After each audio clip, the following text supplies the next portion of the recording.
Aloha, I'm Mark Alexander, Executive Director of the Hawaii Medical Association.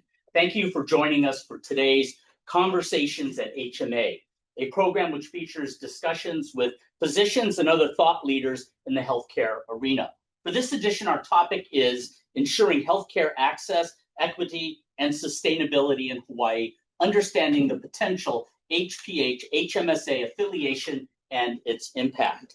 For those participating via Zoom webinar, we invite you to submit questions throughout the program by using the Zoom Q&A function. Please type in your questions, comments, suggestions, ideas throughout, and we will try to get to them should we have time, but in any event, they will be shared with our panelists. For those in the room, we ask that you use the index cards and write your questions there. We will also have time to continue the discussion after our formal program, which will go for about an hour. It is now my pleasure to introduce the moderator of our panel today, HMA President Dr. Nadine Tenn. Dr. Tenn is affiliated with both the Queens Medical Center and Kapi'olani Medical Center for Women and Children and specializes in pediatrics and internal medicine. In addition, Dr. Tenn is the Pediatric Clinical Chief of the Queens Health System. Please welcome Dr. Nadine Tenn. Thank you. Thank you, everyone, for joining us this evening. I think it's going to be a great conversation. HMA Conversations was basically put together so that we would have safe, convening space. It began safe, convening space for physicians, but it really means all of our partners in the community to be able to come and talk about important topics such as this and be able to unpackage it, have discussions, ask questions, and of course, come up with solutions.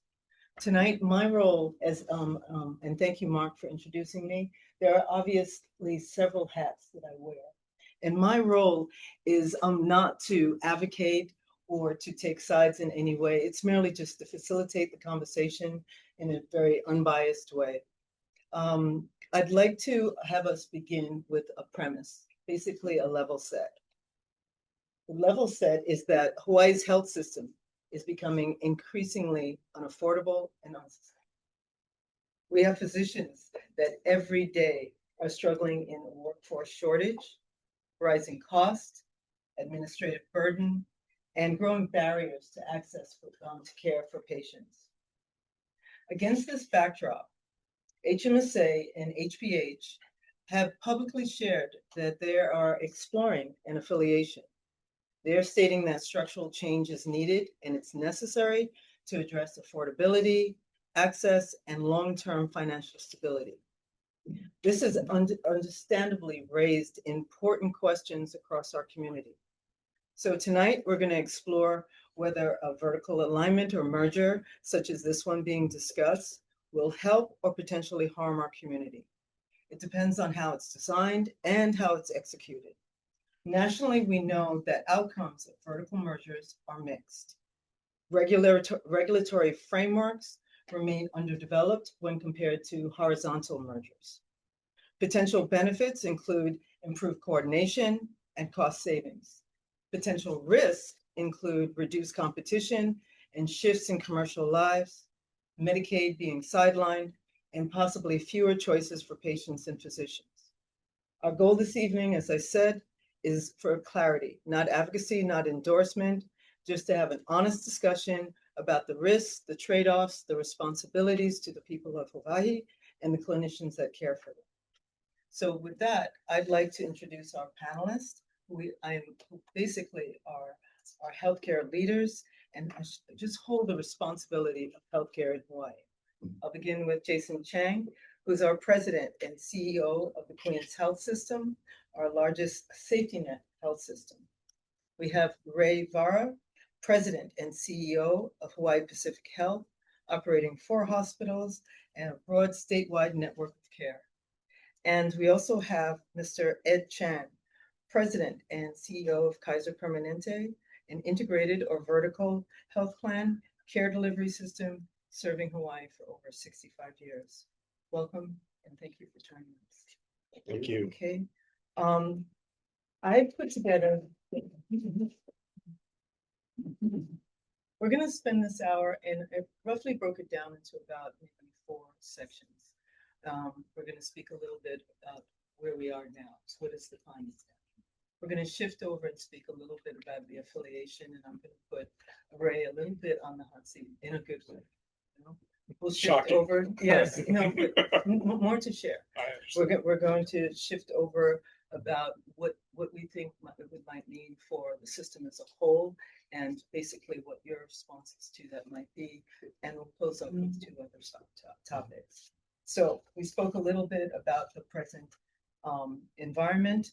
We emphasize workforce shortage. We emphasize housing and cost of living pressures, administrative burdens, reimbursement below cost, escalating operating costs, all the things that I think were raised in the workforce summits back in September that we tried to touch on. But now we're going to speak openly about a potential model that is being suggested. So I'm going to start with first a roundtable question.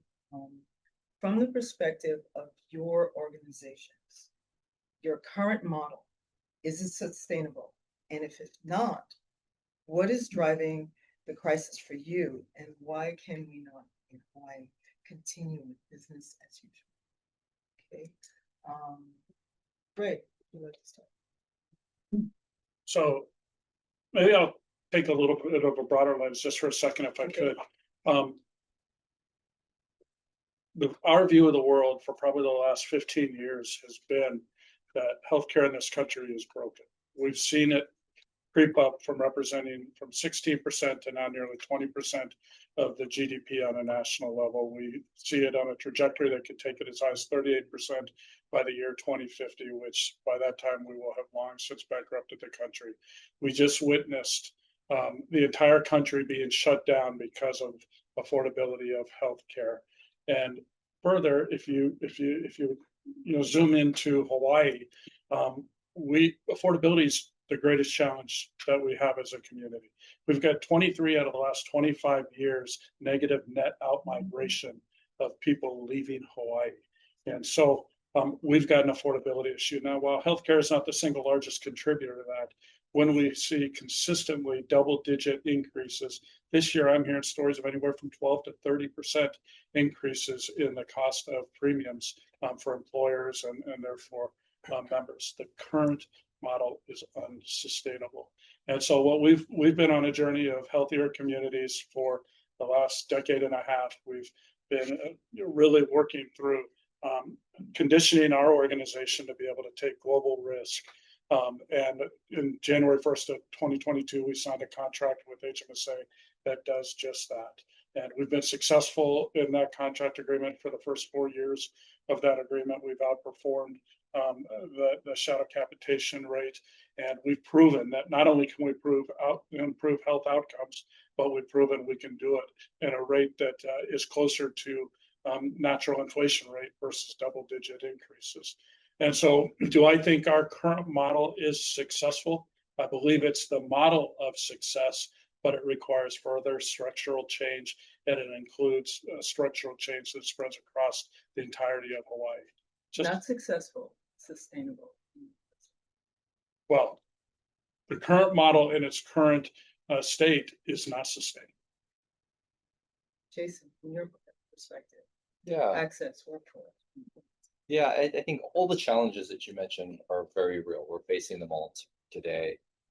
I think we look back at some of the great things that we do. There's a lot of good stuff that happens here in Hawaii. So, for the most part, we're the lowest utilization, lowest cost state in the nation. When we get to the end of life, that's where we have a flip. It's complete inverse. So we are the most expensive and the highest utilization state.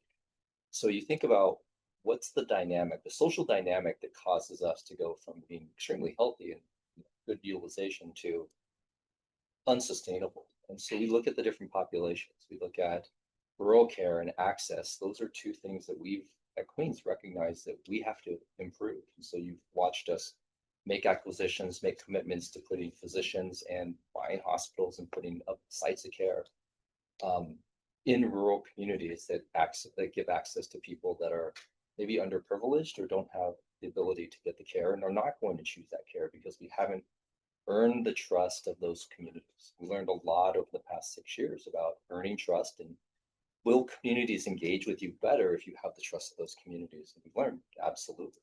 We go from sending a team of COVID vaccines out to a community, and if you don't have that relationship, you kind of come back and they say we gave 4 vaccines out.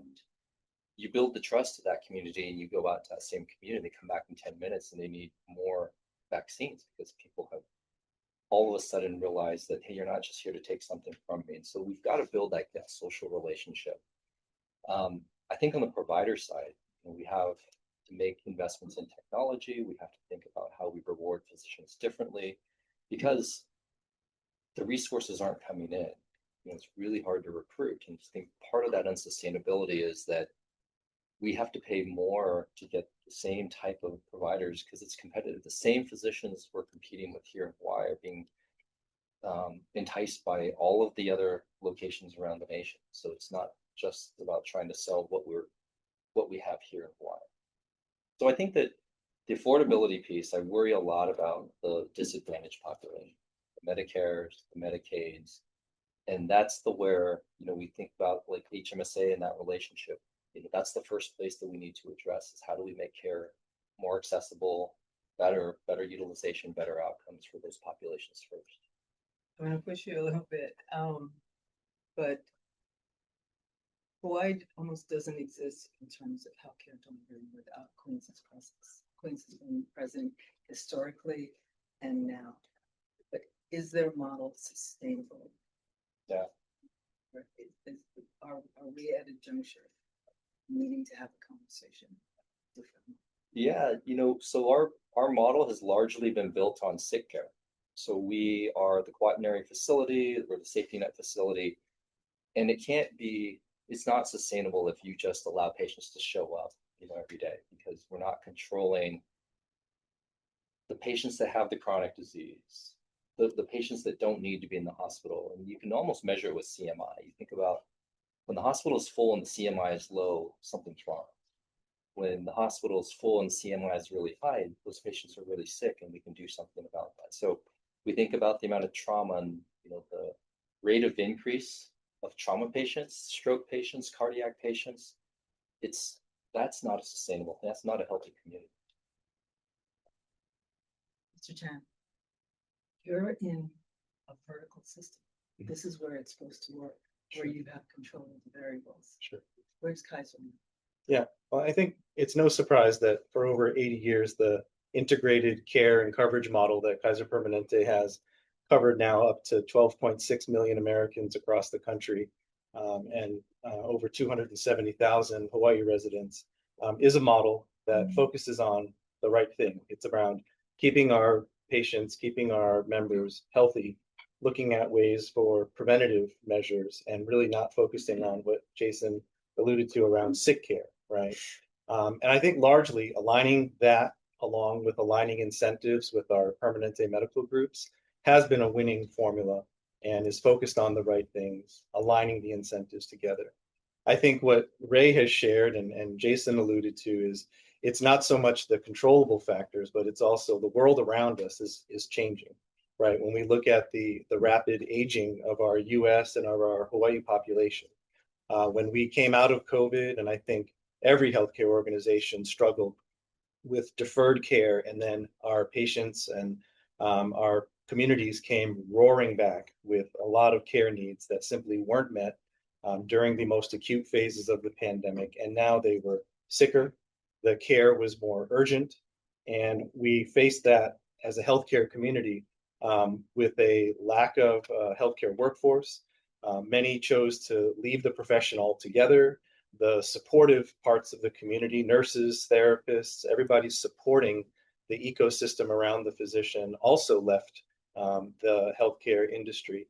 And so what that left us with was this perfect storm to face some of the population demographic changes, some of the economic changes that have occurred in our country, and really leading us to where we are today. So I think that there are a lot of things that I would point out in the Kaiser Permanente integrated care and coverage model that still work today, and they're going to work well into the future. However, I would say that the challenge that we face going into the future are simply just these are the realities of our communities around us that we have to face together. We can't put our heads in the sand and just say our model will continue to shine, and we shouldn't have to make too many changes to how we practice in our communities. So given the national, the state, and your present model, sustainable or time for change? I would say it's sustainable with the reality, acknowledging the reality that in order for us to be here for another 80 to 100 years, certain things are going to have to be addressed. And I think, like every dynamic organization, we have to look at ways that we can iterate, at ways that we can keep up with the pace of technology, with the pace of advances in medicine, with realities of our workforce. So it will be sustainable if we are willing to embrace some of those realities. Yeah. So we have a premise now. Some of the issues that you have all brought up, something that didn't quite come up that's unique to our state is the widening healthcare deserts, especially on our neighbor islands. You alluded to it, the longer wait time, the access to care. We've also spoken up. I'm getting scolded because I'm not speaking loud enough. The other thing is the collapse of independent practice. As we bring our workforce within the hospital walls, our independent practitioners, especially on the neighbor islands, are struggling. Where there's a worry about a stratified based insurance and stratified care based on insurance and geography. And then there's also an increase in off-island dependence of healthcare. So that is our setup of why there's a need for potential change. Not necessarily that there has to be, but that there is a premise for it. So I'm going to pick on you for a little bit at this juncture. And we want to go over basically, I'd like you to state again in clarity, basically, what do you think is being proposed by this potential HMSA HPH affiliation? What ultimately do you think this model is going to be designed to solve, and why can it not be solved with HMSA and HPH remaining in the present structure? Yeah. Well, that's a pretty broad question, but I'll start with, our overarching goal is to create a healthier Hawaii for generations to come. I heard Jason, talk a little bit about it. I certainly know, Ed's well aware of this as the leader at Kaiser. What success looks like for this venture is when an empty hospital bed is more valuable than an occupied hospital bed. It's because we've made such a change in creating healthier communities. Now, the problem is we can't do that today with an unsustainable infrastructure.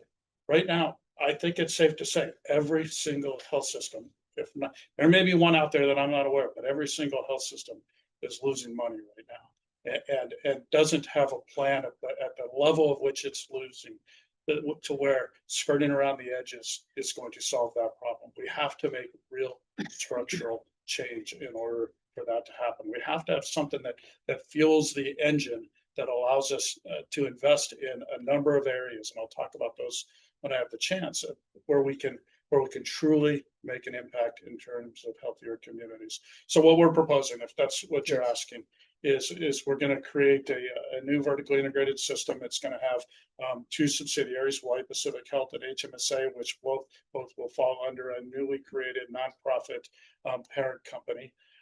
Both of the individual subsidiaries will continue to operate largely as they do for the time being with others in the community. It'll be an open system, meaning nobody's going to have to change doctors. Nobody's going to have to change what provider network they're associated with. HMSA will continue to work with all the other providers. HPH will continue to work with all the payers. We'll be able to extract billions of dollars worth of value. Now, we've been studying this for years. We've just been talking about it publicly for months, but we've been talking about this for years. We will extract billions of dollars over the next decade that will create value that can be reinvested in the community. And like I said, okay, where's that billions of dollars going to come from? It's going to come from a few areas. It's going to come from, first of all, consolidated administrative structures. We're both multi-billion-dollar organizations. We both have duplicative corporate infrastructures, human resources, legal, accounting, marketing, you name it, all the corporate services. Those will all accrue to the new parent company and be stripped out of the subsidiary companies. And so that in itself will save hundreds of millions of dollars over the next decade when you think about the way it goes through the layers of our organizations. Remember, Hawaii Pacific Health has 14 subsidiary organizations. That all that architecture moves to the new parent, and frankly just spread across also the HMSA subsidiary. So that's one area. We have a tremendous amount of administrative burden right now that is unnecessary. I could give you example after example of where that administrative burden, but if you just take one patient, okay, one patient in one of our hospitals, and you think about what is needed from a post-acute care standpoint, from a medication standpoint, from a imaging standpoint, all those things that we case manage on every single patient, and then in turn, all the health plans do the exact same process, okay? And the fact is we almost always, after going through that exercise, agree. And in the very small percentage of the areas where we disagree, after we arm wrestle for a while and enough letters are written, we almost always get what we want as a provider because it's proven to be what's in the best interest of the patient. Now imagine if you could extract that across all the patients that enter into our collective health system and extract that cost out of the system. Again, you're talking about hundreds of millions of dollars. If you think about aligning the providers alongside with the payment structures, and suddenly you take less air out of the room from the provision of care and the premium dollar. That changes the way we're able to perform on the stars ratings and revenue capture and things of the like. You want to jump in? Go ahead. You threw a lot out there, so Yeah. I want to bring There's one more key element that I got to add to that. So then you say, okay, how does that really turn to impact? And here's where it turns to impact. Once you extract that value, and we can debate whether or not you believe the numbers or whether or not I could show you pretty solid calculations how we get there. But you take, just call it a couple $2 billion over the course of the next decade, you extract in value. Where does that go? It goes into three buckets. It goes into a bucket that bends the cost curve. It gets the normalized rate of increase on an annual basis closer to natural inflation rates instead of 10, 12, 14, 17, 20, 30%. Okay, so you begin bending the cost curve through funneling those dollars into there. You invest in, frankly, the other providers and payers in the community in order to help them get to a place where they can actually take risk along aligned incentives and allow them to actually become part of a risk-based entity that has aligned incentives and aligned goals. And you may ask, okay, what does that look like? Right now, if you ask, we know that there's specialty needs, and this is to Jason's point, there's specialty needs on Maui. I get calls all the time. Why don't you put an oncologist, a neurologist, a urologist on Maui? There's needs there. And I know you guys are trying to do as much as you can on Maui, but I get those calls. And frankly, for economic reasons and prioritization, we say it doesn't make sense. We don't own the hospital there. We can't control the major cost center there. It's going to do nothing except change our medical cost trend in a risk-based environment. It makes no sense. But under the new enterprise, it suddenly makes sense because now we have a large portion through the health plan side. We now have a large portion of the membership that resides on Maui, as much as 50%. So all of a sudden, it's incumbent upon us as the new enterprise, the new company, to either work with Ed, work with Jason, work with the Hawaii Pacific Health Provider Organization, and put those specialists over there so people aren't getting on airplanes to come get care that they need on a daily basis. It happens on a daily basis. That's one example. Another example, Jason, you and I haven't talked about this, but I fully support what Jason's doing at Kona. I believe Kona needs a new hospital. I think their land is in the right place. I believe that they're doing it the right way through working with HHSC. And not that you would, Jason, but if you came to me at Hawaii Pacific Health and said, hey, how can you guys support this? Because it's good for the state. Hawaii Pacific Health would say, we'll cheer you on, we'll support it from a regulatory standpoint, but that's about as far as it goes.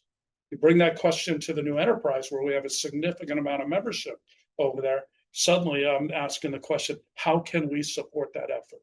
Whether it's technology, whether it's with providers, whether it's with financial support. And again, you may not ask for this, but it changes the narrative about what we're willing to do, because suddenly we've got 760,000 lives as an enterprise that has responsibility on a statewide basis. But let's frame this in just a little. One more thing, if I may. So that, real quick, that's the second bucket. Okay. The third bucket, that billions of dollars worth of value, allows us to go do work upstream in the social determinants of health, investing in workforce development, early childhood development, K through 12 education, local food sources, education, all of those areas. Sorry. No. I know your enthusiasm for the model is showing. You put out a lot there, and let me bring it back into the beginning, because what you described was a significant partnership, and then a new relationship between HMSA and HPH, as the rest of Hawaii remains the same. No. Wait, hold on a second. So because basically you're describing that you'll have HMSA, you'll have HPH, and then there'll be a company that will take on the additional layers that make the two of you as separate companies inefficient, because you consolidate that from at least an administrative standpoint, not even what actually happens in the community, just you as two groups. I'm supposed to do this. You as two groups have consolidated, made yourself more efficient. That's just part one. Then the second part has to do with HMSA. HMSA now, unlike say a truly vertical system, still has to plug and play with the rest of the community. And yet, but now a significant layer of their administrative burden, internal administrative burden, now belongs to this newly formed entity. How is separation kept? Firewalls. Where should the community's trust be with regard to this new structure? And then it begins there. And then two, as that is probably very complicated, both legally as well as from an IT perspective, what were your thoughts as in early discussions, why this was not considered a broader conversation to include the entire community in this conversation from the get-go? Okay, so you asked a lot now there too. So a couple of things. The firewall issue, that's a legal issue. That's a regulatory issue.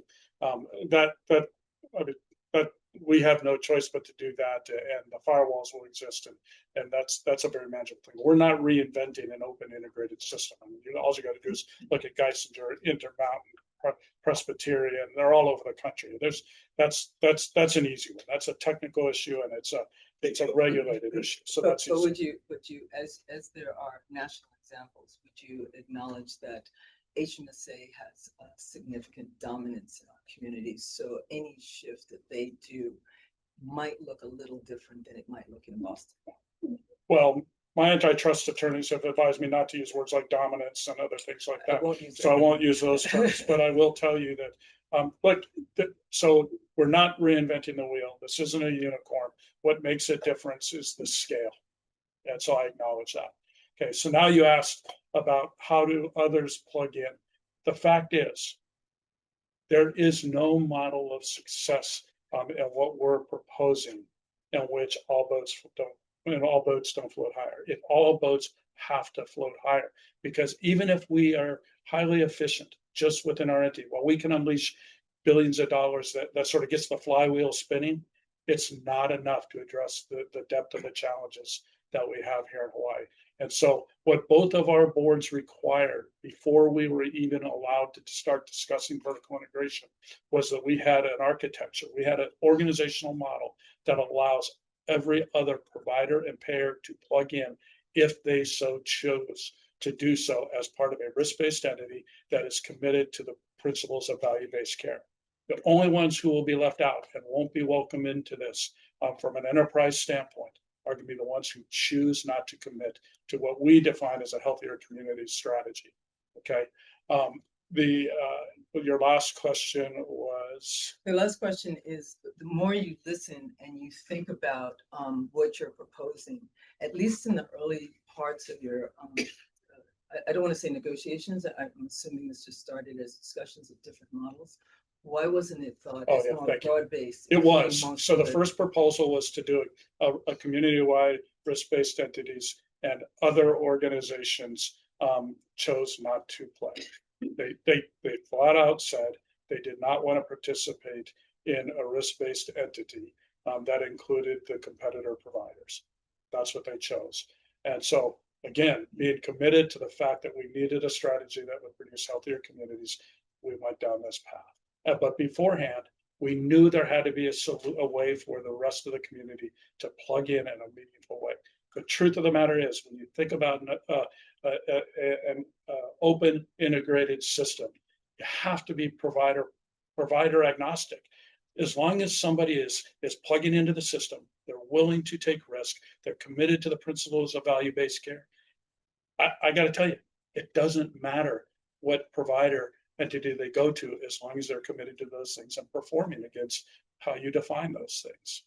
You know, a lot of things around risk, value-based care, they're really embedded in the principles of population health. Yeah. And those don't work very well on a fiscal year. Those are more 5-10-year plans, because you not only have to capture your community that you plan to care for, you have to have them long enough to make an impact. It's a little easier to do it in, to your point, a vertical system. One of the advantages I think that Kaiser has is that they know who their attributed lives are. What is going to either encourage you or discourage you, or just that there be a line that in order to make this a sustainable model that you're proposing on year 1 and year 5, we won't see a drifting of certain lines of business moving toward this new entity versus other lines of business moving out? Because the reality of population health, as any clinician knows, is some patients, I'm trying to think how to pose this. I know what you're asking. Socioeconomic, We don't shift focus. they require more services, which require more money, and it requires more time. So therefore, if you want to win, you go after the healthiest population, most health literate population. What is going to? That's on how you define win. Well, no, It is I'm the gonna healthier let you define that, but I'm gonna say, what reassurances do you give the community that won't be in this vertical system, whether it be the patients, other health systems that are watching this, or the clinicians that may take care of very complex patients, that walls won't be going up as to make this model more successful? I think you understand. I do, and so fair concern when you hear something like this. And by the way, if I weren't involved in these discussions, I'd have many of the concerns that I hear being expressed. I should share exactly where we're at. We have now mutual board approval to proceed into the regulatory process. So that's where we're going. And the reason I tell you that is because we are prepared, and I am certain that we are going to be asked through that regulatory process to make commitments that we're not going to do those types of things, and essentially shift the most underserved populations out to the other providers. That's just, again, from a regulatory and what I consider a moral standpoint, we're prepared to make those kind of commitments.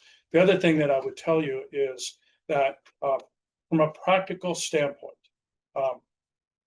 it's not possible.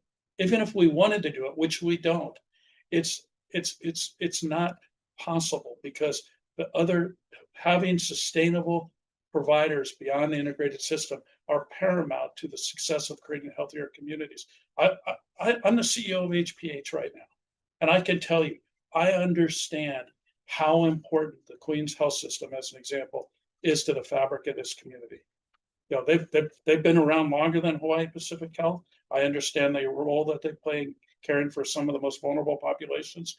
And I will tell you, there is no model of success in what we're proposing without a strong Queen's health system.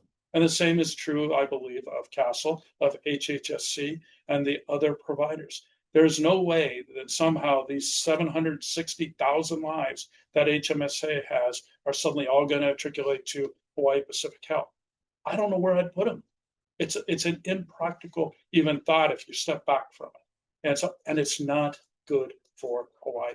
But you haven't heard me talk about at any point in this you haven't heard me say it, and I haven't said it since we started talking about it, about somehow how this is good for Hawaii Pacific Health or good for HMSA. What it's good for is a sustainable healthcare system for the people of Hawaii. That's why we're talking about this.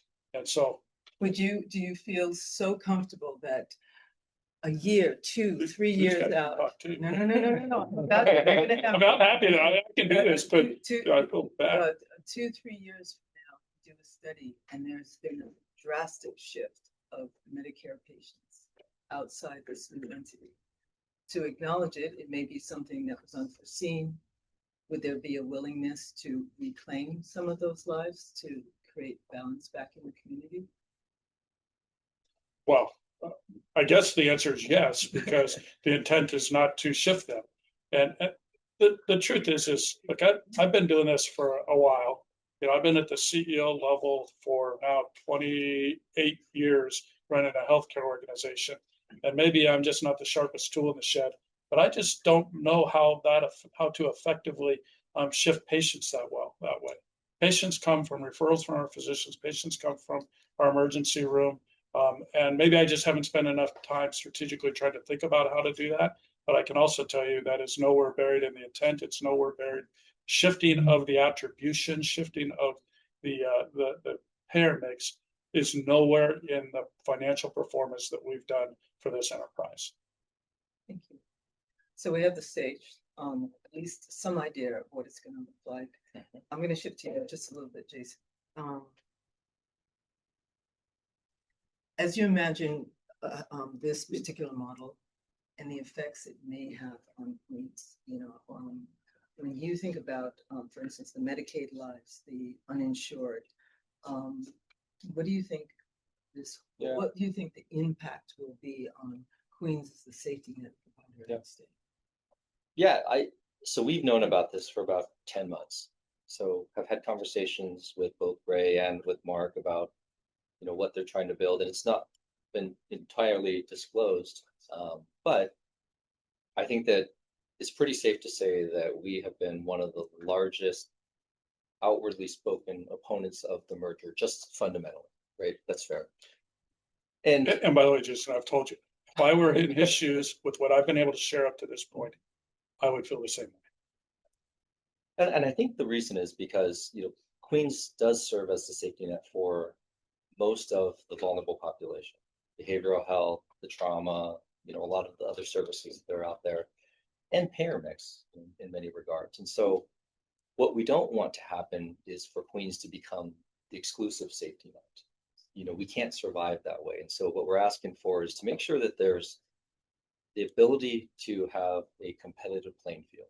That's the most important thing. And so you think about what we are going to call critical services. Those are those services that just aren't provided out there. Nobody else is investing in behavioral health services today. And those services have to be supported by what we're going to call core services. So our core services are cardiac, neuro, ortho, oncology, and surgery. I mean, those are the things that all of us are going out there. And in an open market, we can compete for that business, the commercial business. And I think it's fair. It drives costs down and quality up, and it builds relationships because everyone's out there trying to grow their panels. And so if we can maintain that, we can then provide the revenue that allows you to keep those critical services open. I think that balance is really important because we've gone back and we tried to analyze, how would this actually hurt Queens? And so we thought about that commercial volume, and if 1% of commercial volume shifts, it's $9 million. And so 5% doesn't seem like it's that much, but 5% shift is a $45 million shift.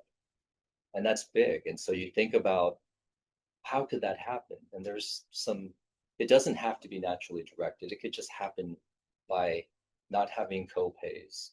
If physicians knew that you don't have to get an authorization, or you're not going to have denial on the back end, it's the path of least resistance for the physician and for the patient that might think that it's easier, lower cost, less burdensome on me, and so I'm going to choose to go this way, and I'll vote with my feet, opposed to being mandated through a narrow network.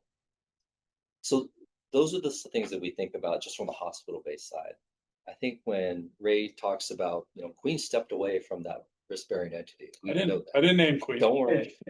I'll name them. We walked away from that. And that was my predecessor. And so what we've constantly said back to HMSA is that we believe in taking risk and we'll take risk with you.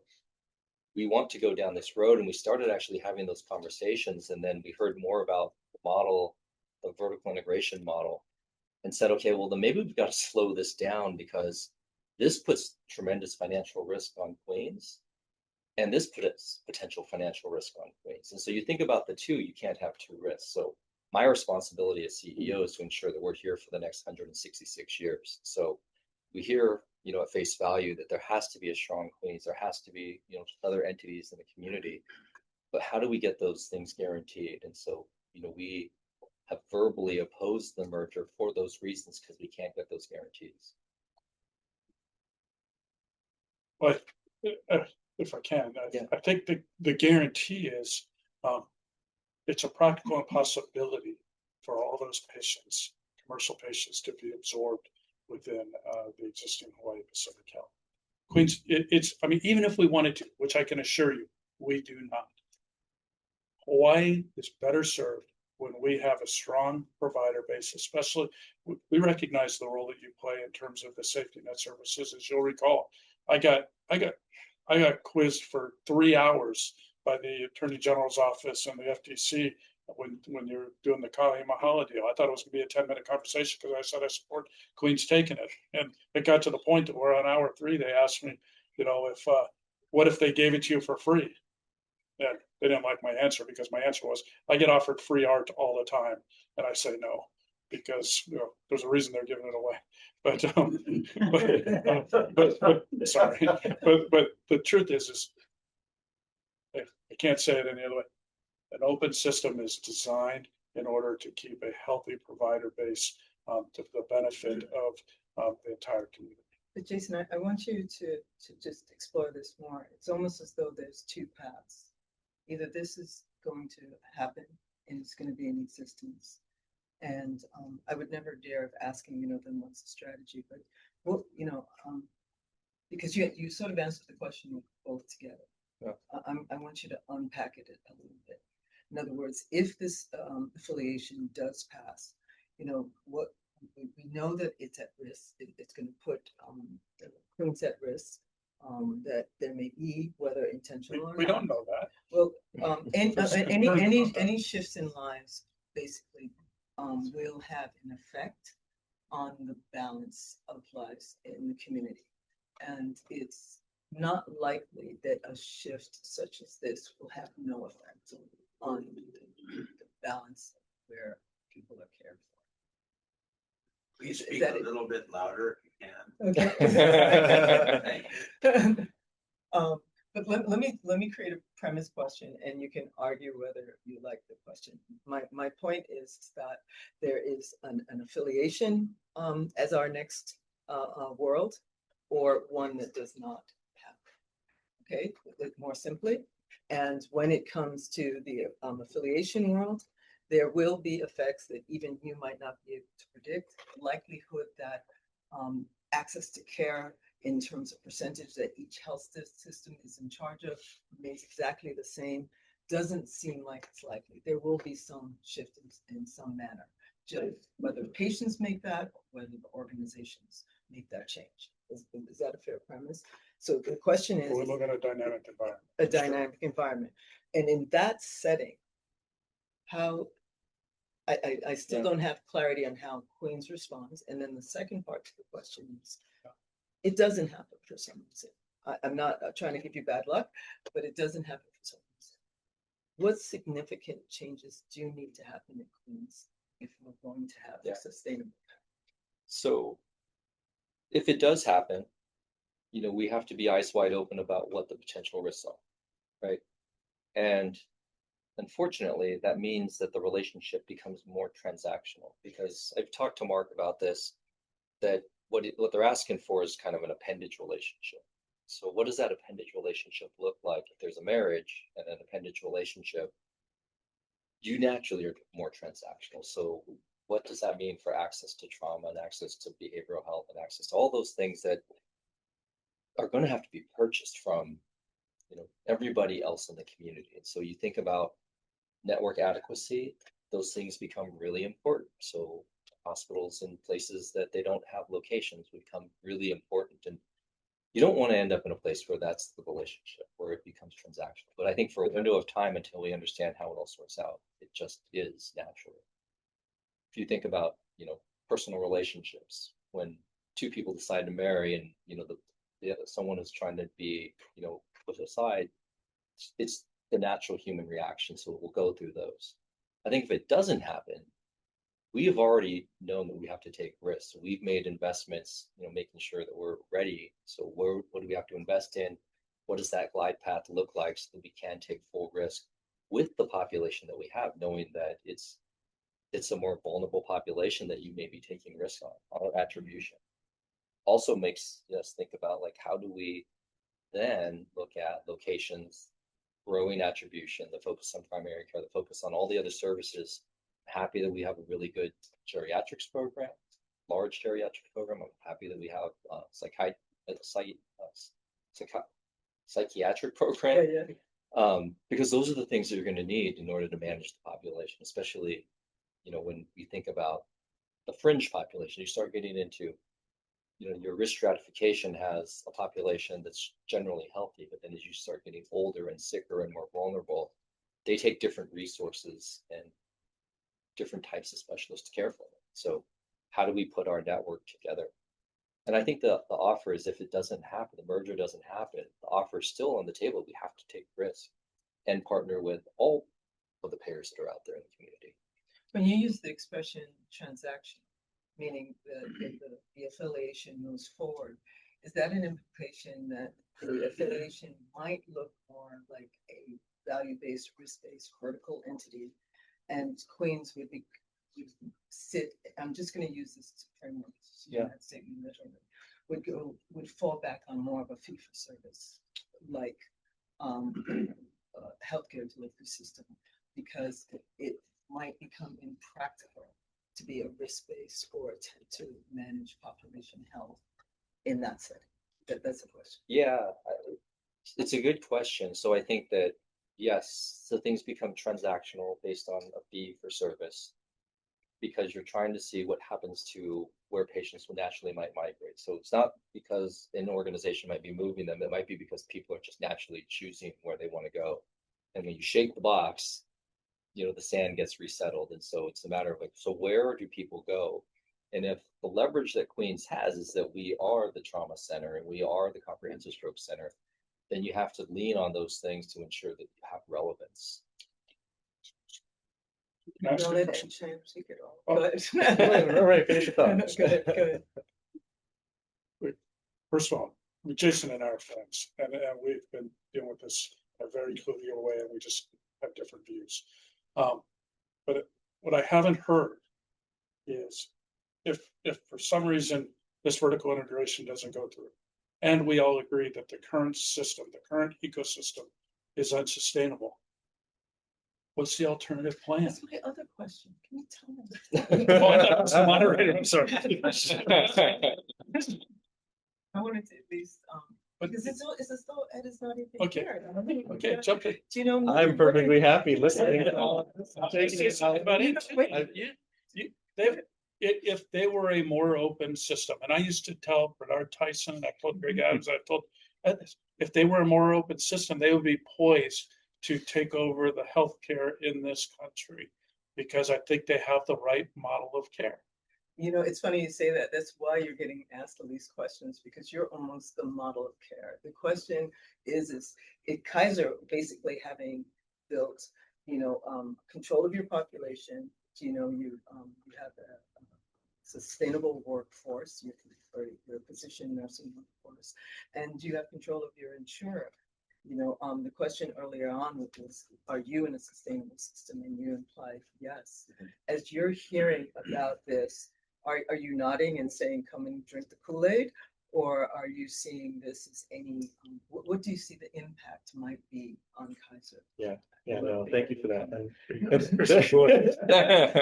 Yeah. the reason I'm sitting here quietly listening is, thank you, Ray. I mean, this is really the most in detail that I have heard about the potential partnership merger going forward, and the details behind the structure and what that would look like. Where my mind goes to. So in some ways, right, you might think, well, gee, Ed must be thinking, am I looking in the mirror? Is this Kaiser Permanente? Is this another vertical model that would come in? And in some ways, you look at it and you say, there are some parts and pieces that I can relate to, right? I think for me, the question is, I learn more about, the details of this is, Ray has said many times about creating the value for the community, creating an open system, right? And so with the third party overseeing some of the administrative burden and things, where my mind goes to is, how is that value that's then created, those billions, how is that then spread back into the community, and what would that look like, right? What would that look like? Right, it's no surprise that in every insurance scheme, if you truly are about creating value for the community, if you are nonprofit, then theoretically the savings that you have from your efficiency and everything gets passed along to your customers. Your customers are your commercial employer groups, your government programs, the people that you contract with, your physicians and other providers of care. They see the value because you're passing along that savings, whether it's in the form of an increased reimbursement, whether it's in the form of less administrative burden, right? And it requires less of your resources to process your business transactions. So I think for me, that's what I would like to learn more about. So I can answer that question. I sort of mentioned it earlier, but I'll say it succinctly. It'll go into three buckets. The billions of dollars of value, the way it gets For researched. clarity, you've mentioned $2 billion. That's over a period of time, like 10 Yeah, years. yeah, So you're yeah. talking more like 2 million a year or something. Well, it comes in waves, right? Because it doesn't happen year one for sure, but billions. Let me say billions. I said, let's use two as an example, but billions of dollars will be recirculated back into the community. Three buckets. One, bending the cost curve. Okay. In other words, lowering the rate of increase in premiums on a going forward basis. Two, investing in other providers and payers to enable them to bolt on and create a healthier community strategy. I talked about the examples of investing in neighbor island specialty services, investing if Jason wanted us to help do something in Kona again, and that's just in your will, but if you did, those would be conversations to be had. And the third bucket is investing upstream in what we usually call the social determinants of health, and I listed those before. But there's so many practical realities. Can I share a very, very quick story? Look, I was helping a patient, several years ago who was a special family of a special needs child who had a tracheotomy following an injury, and the doctor decided that it was time to take out the trach on the patient, and the family started going down that path, and the family had to order trachs. If you know how this works, you order trachs of a smaller size in order to decannulate that patient. And the risk, if you don't, the longer they keep a trach, the likelihood of a very costly admission or admission after admission or death gets higher because of the risk of infection and respiratory disease and the like. Well, after months of trying to get the smaller trachs in order to allow that decannulation process and not getting the trachs from the DME provider, they finally called and said, is this a money issue? Now, trachs are about $80, okay? And the answer was, yes, the insurance company won't approve it. And the family said, if you'd have just told us that, we would have paid, the $80. Instead, we're going through this hassle because of this process that is in place in order to manage the way the funds are distributed in the health plan. And I'm not making the health plan. I'm going to talk about that in a second. But I got to share with you, that was my daughter. My family was trying to figure out how to make the system work. And I had no idea it was a process of money.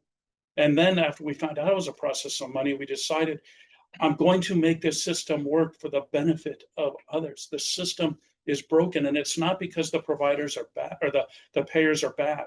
The providers, we try to make them out to be something they're not. When they're freestanding payers, they're a bank. Money goes in and money goes out. Everybody who puts money in wants to put less money in, and everybody who gets money out wants more money out.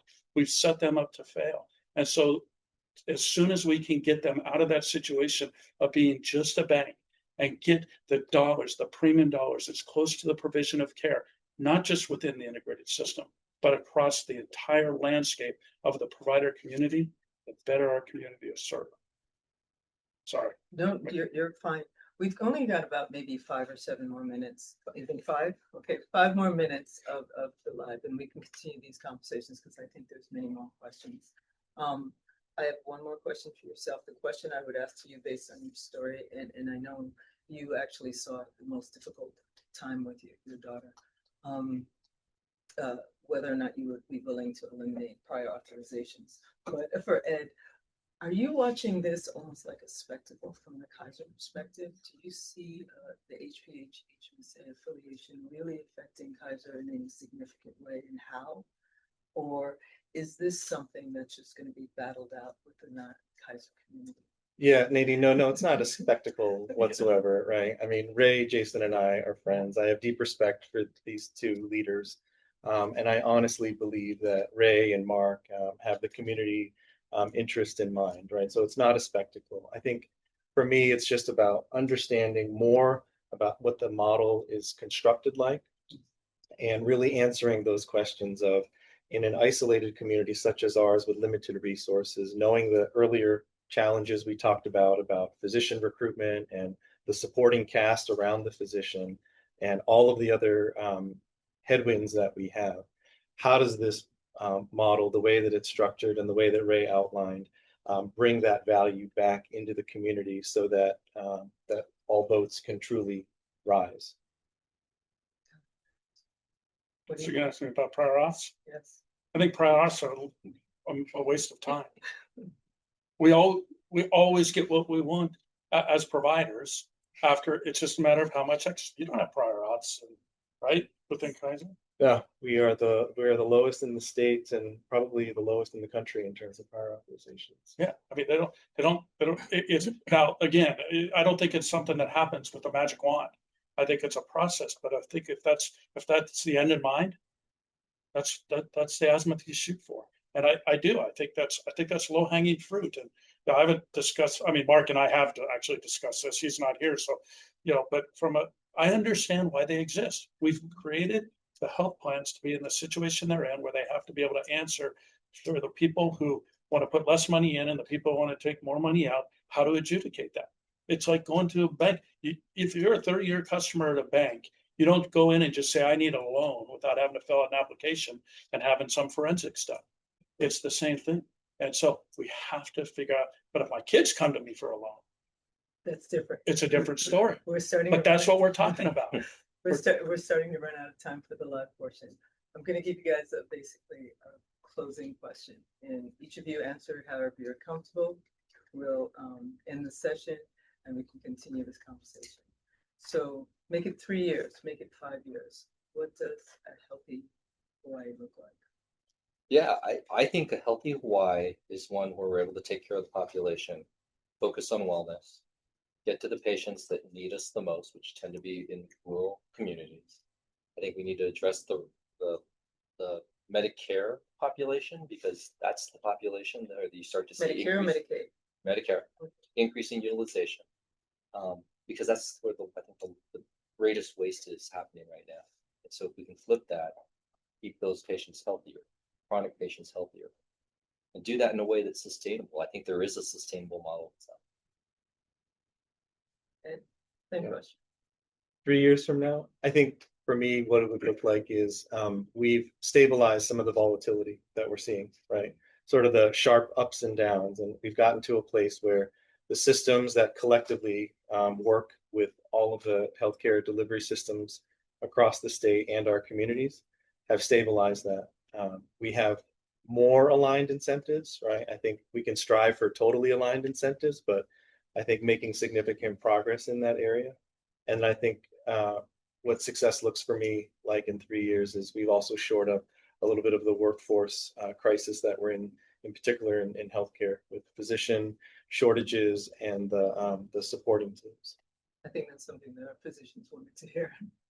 You get to be the closing. So Define I can't think in 3 year increments. So I have to think Thinking of insight 5, that's 10, 15, comfortable. 20 years down the line. And I already said it's where we've created healthier communities through all the work that we've done, through creating a sustainable healthcare ecosystem, through investing in upstream activities like early childhood development, K-12 education, food securities, workforce development, affordable housing, such that we get to a place where we've created an environment where an empty hospital bed is more valuable than an occupied hospital bed.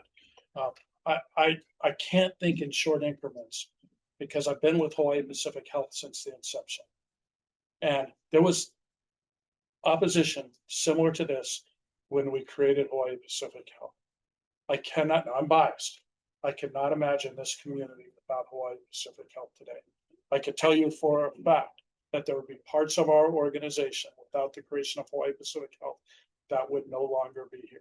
What would sit on the corner of Ward and King Street, where you know Straub to be now, would probably be some urban development for affordable housing or something of the like that would not have survived because it was unsustainable 25 years ago.